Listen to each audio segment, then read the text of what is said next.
to use your Pluxee card on Swiggy and Zomato. 1. Open the Swiggy or Zomato app on your phone and log into your account. 2. Add your favorite food items to the cart from restaurants that accept online card payments. 3. Tap Checkout and proceed to the payment section. 4.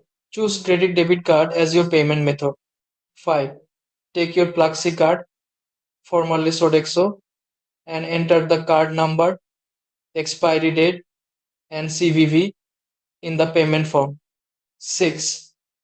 Tap Pay Now. You'll receive an OTP, one-time password, on your registered mobile number for verification. 7. Enter the OTP and the payment will be deducted from your Pluxee food balance. 8. If your Pluxee card isn't accepted directly, you can use it to buy Swiggy or Zomato gift cards from the Pluxee app or partner stores. Then redeem those vouchers while ordering. 9. After your order is placed, you can view the transaction details and remaining balance in your Pluxee app.